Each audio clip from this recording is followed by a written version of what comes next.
Let's talk planning permission.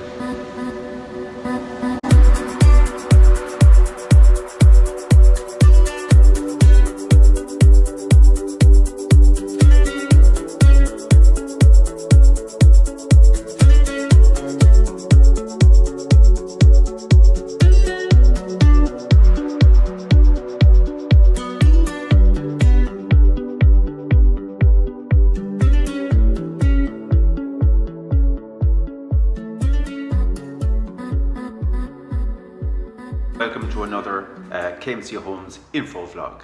Today we're going to talk about planning permission. You're looking at your site, what are the most important things you need to consider to give yourself the very best chance of getting planning permission. There are two key things that you need to consider. Number one is, do you qualify under the planning legislation? The second thing then is, what are you building? The way the planning permission system is set up in the countryside is, you have to have a housing need. You can't already have a home. The next thing you need to prove is that you grew up in the area. So in many cases, your county council will give you a supplementary application form you need to fill out. You can download these online. Now, what you'll be filling out here is you'll be substantiating the fact that you grew up in the local area. So it's not always the case, but generally speaking, you have a stronger chance if you're the first sibling looking to settle on a field in your parents' farm. So these are all the qualification aspects. The second stage then is design related matters. What are you building? Ridge height. The ridge height of your proposed new home is very important. It would need to relate to neighbouring ridge heights. If there are no neighbouring buildings, the general vista of your home would need to sit in well with the surrounding landscape. Another key aspect is road connection. There are a variety of reasons you need to connect with the road. First of all, the driveway of your new home will obviously be linking out onto the road. Second of all, you might need to bring services from the main road up your driveway into your new home.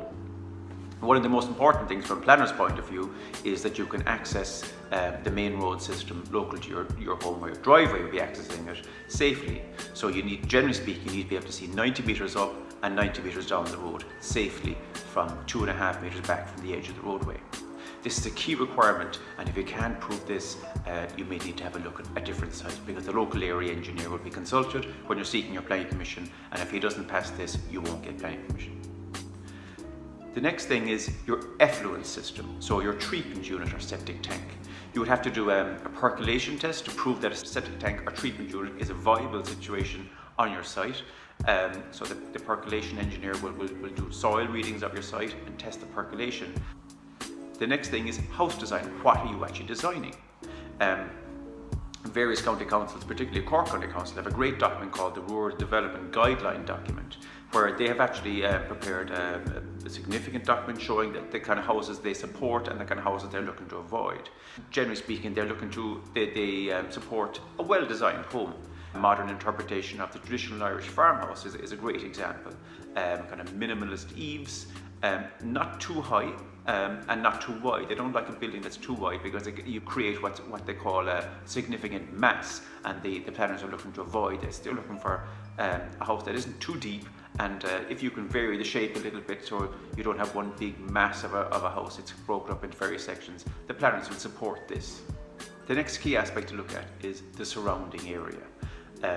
Like wherever your site is located, are there several other houses in a line either side of where your house would be meeting the road?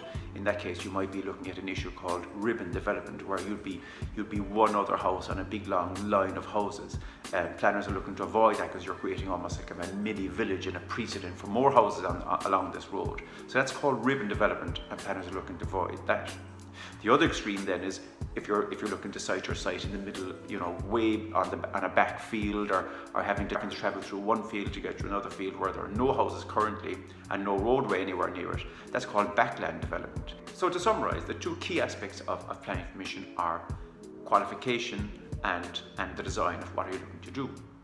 You need to prove you're qualified under the planning legislation, as we mentioned earlier, before you can get into the more detailed house design issues. So I hope this gives you a little bit of a better idea of an overview of planning permission and the important things you need to do to both qualify and design your house aligned to what the planners are looking for. And we wish you the very best of luck when you're applying. I hope you're enjoying these info vlogs. If you are, please subscribe to our channel. It means so much to us, and we'll have another info vlog ready for you very soon.